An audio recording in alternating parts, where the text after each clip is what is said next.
11 নম্বর বরকতহীনতার কারণ হচ্ছে আল্লাহ যে ফয়সালা করেছেন আমার আপনার রিজিকে তাতে অসন্তুষ্টি, মন খারাপ করা। আপনাকে আল্লাহ কন্যা সন্তান শুধু দিয়েছে, খুব মন খারাপ। আপনার স্ত্রী খুব মন খারাপ, শুধু মেয়ে আর মেয়ে, মেয়ে আর মেয়ে, একটা নয়, দুটা, তিনটা, চারটা, পাঁচটা। আজকাল তো দুটোর বেশি নিতে চাই না। তো আমি এরকম কিছু লোককে জানি, কিছু পরিবারকে একটা ছেলের আশাতে 1, 2, 3, 4, 5 পর্যন্ত নিয়েছে। আল্লাহ এমন পরীক্ষা ফেলেছে 5 নম্বরও মেয়ে, মেয়ে আর মেয়ে, অসন্তুষ্টি শেষ নেই। এটা তো দূরের। আমাদের ইসলামী সেন্টারের নাগাল একেবারে কাছে ছিল এক লোক, সে নিজে এসে বলছে যে শেখ 3 দিন থেকে আমার স্ত্রী ভালো করে খাওয়া দাওয়া করছে না আর আমার সাথে ভালো করে কথা বলছে না। কিসের জন্য? বলছে যে আমার একটা মেয়ে অলরেডি ছিল, আর ছেলে মেয়ে তো বেশি হয়নি, অনেকদিন পর একটা হয়েছে, তো আবার একটি মেয়ে হয়েছে, তো খাওয়া দাওয়া ছেড়ে দিয়েছে আর স্বামীর সাথে কথা বলে না। এ হলো অবস্থা। আল্লাহর তকদিরে অসন্তুষ্ট। আল্লাহ তুমি কেন ভাগ্যে জুটালে মেয়ে? জি, নাম বললে গীবত হবে, অনেকে চেনে যাবে নাম বললে। জি, এইরকম লোক আছে। আর এইরকম ঘটনা তো এর বিপরীতটা তো বহু শুনেছি, কারণ মাসলা আমাদের কাছে আসে। স্বামী জালেম আর বারবার করে মেয়ে হচ্ছে, তখন ও তালাক দিয়ে দিও স্ত্রীকে, স্ত্রীকে তালাক দিয়ে দিও। বলছে আমার কি দোষ হলো? বলছে না, শুধু মেয়ে আর মেয়ে আর মেয়ে মেয়ে তো রাখবো না। তা আমি বলি যারে ও তো জমি আর তুমি তো বীজ, তোমার বীজ খারাপ। হ্যাঁ, তোমার বীজ খারাপ। বীজ কেমন যে শুধু মেয়ে আর মেয়ে হচ্ছে? হ্যাঁ, তোমার নিয়ত খারাপ, অন্তঃকরণ খারাপ, সেই জন্য আল্লাহ তোমাকে পরীক্ষা ফেলেছে। না হলে আল্লাহর তকদিরে যদি তুমি সন্তুষ্ট থাকতে তো আল্লাহ এতে অনেক বরকত দিত। ওয়ালাইসা যাকারু কাল উনসা। আল্লাহ মারিয়াম আলাইহিস সালাম সম্পর্কে বলছেন, আরে বহু পুরুষ রয়েছে, নারীর মতো না।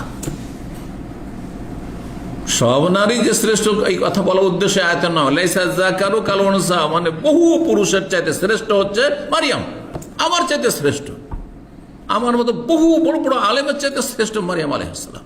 জি, সুবহানাল্লাহ।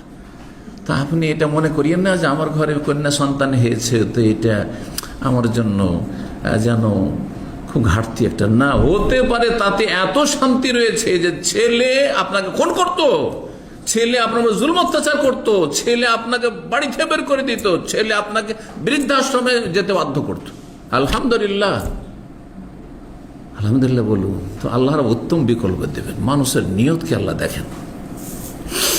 তো বলছিলাম যে আল্লাহর তকদিরে সন্তুষ্ট থাকতে। এবার মুসনাদ আহমদ একটি হাদিস রয়েছে, চমৎকার হাদিস।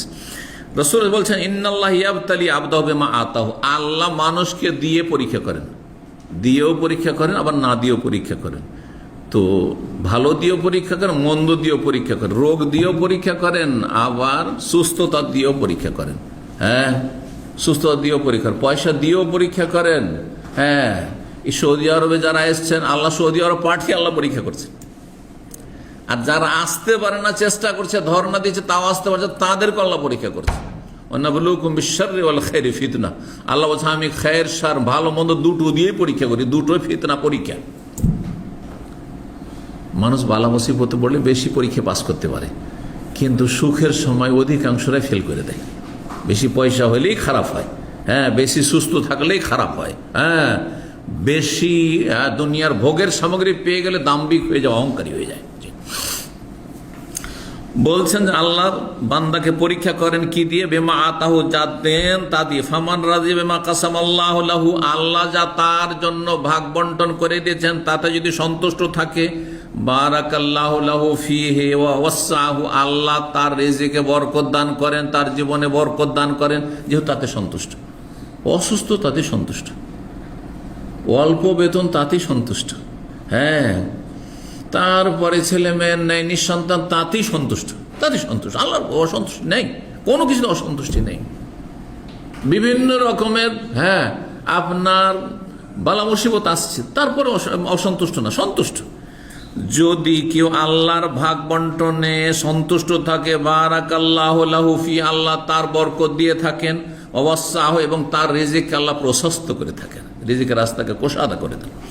ওমাল্লাম ইয়ারজাল্লাম ইউবারিক লাহু, আর যে অসন্তুষ্ট হয়ে যায়, আল্লাহর রাজি হইতে পারে না, একটি কথা আজকাল আছে, কুফুরি কথা, আমি এটা মেনে নিতে পারছি না।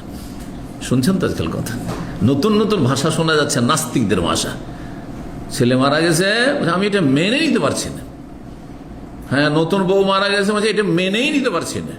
নতুন বিয়ে হয়েছে, স্বামী মারা গেছে, হঠাৎ করে বিধবা, বিয়ে হইতে হইতে বিধবা, আমি এটা মেনেই নিতে পারছি না। তো কি করবেন আপনি? মেনে নিতে পারবেন না তো কি করবেন আপনি? ক্ষমতা আছে কিছু করার? যুদ্ধের ঘোষণা করার কত ক্ষমতা আছে? আউযুবিল্লাহ। অথচ আল্লাহ আলহামদুলিল্লাহ ইন্না লিল্লাহি ওয়া ইন্না ইলাইহি রাজিউন পড়েন, আলহামদুলিল্লাহ পড়েন, তো আল্লাহ দেখছেন যে আপনি যে সন্তুষ্টি প্রকাশ করলেন না, তো আল্লাহ উত্তম বিকল্প দিতে পারেন, উত্তম বিকল্প দিতে পারেন। আল্লাহ সব কিছুতে আলা কুল্লি শাইইন কাদির, ক্ষমতাবান তিনি।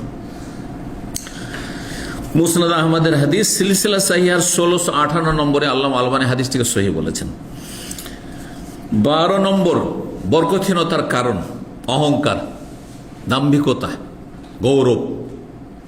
সে আপনার সুস্থতার গৌরব, শরীর দেখতে একদম সুঠাম, হ্যাঁ হ্যাঁ, তার অনেকের সৌন্দর্যের গৌরব রয়েছে, অনেকের সুস্থতার গৌরব রয়েছে, অনেকের পয়সার অহংকার রয়েছে, অনেকের বিদ্যা বুদ্ধির অহংকার রয়েছে, হ্যাঁ পিএইচডি করেছে, বা তার ছেলেমেয়েরা দেশ বিদেশে থাকে, অহংকার ঢুকে গেছে, অথবা আল্লাহ আলেম করেছে, দায়ী করেছে, আর কিছু কিছু তার লোকেরা শুনে তাতে অহংকার ঢুকেছে।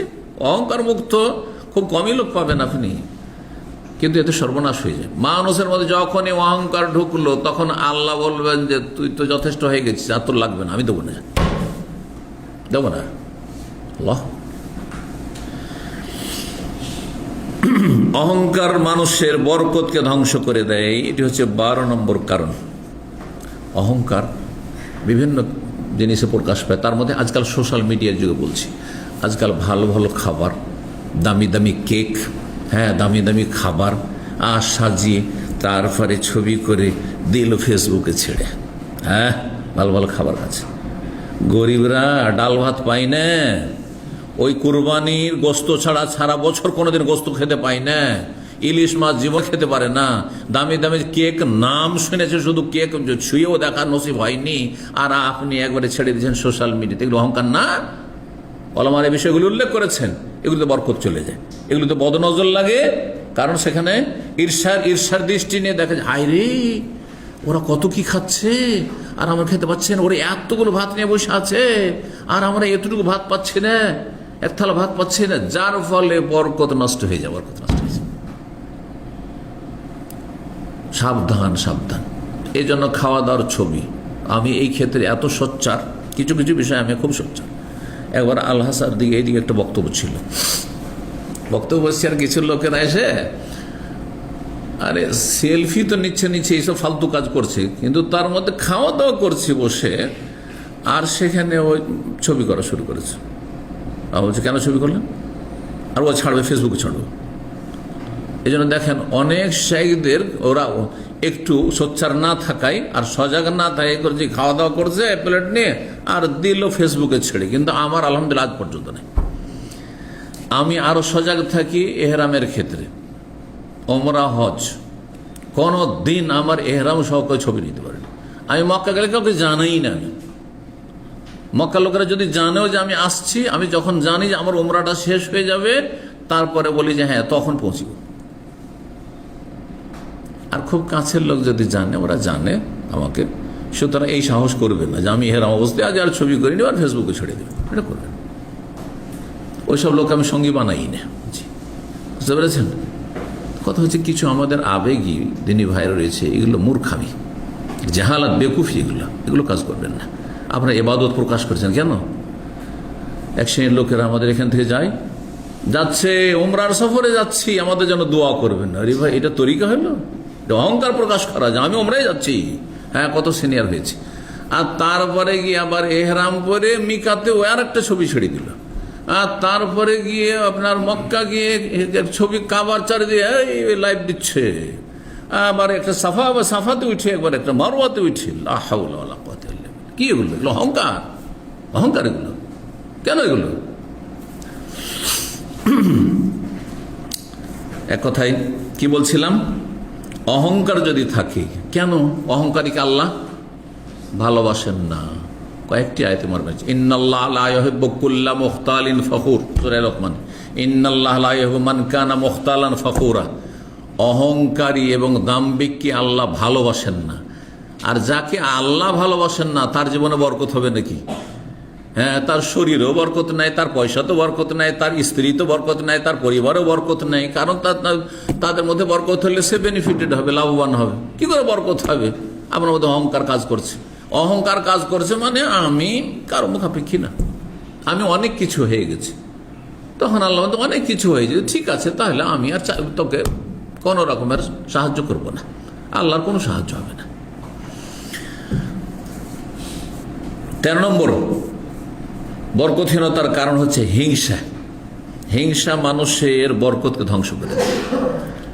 হিংসা, পরের দেখলে গায়ের জ্বালা, ও কেন আগে বেড়ে গেল, ও কেন এত উন্নতি করলো, ওর বেতন কেন এত বেশি, ও কেন অফিস জব পেয়ে গেল, আমাকে কেন রোদরে কাজ করতে হয়, আমাকে এত কষ্ট করতে হয়, হ্যাঁ তার চাইতে বেশি আমি শিক্ষিত, তার চাইতে বেশি আমি যোগ্যতা রাখি, আমি কেন বড় হইতে পারলাম না, সে কেন হয়ে গেল না।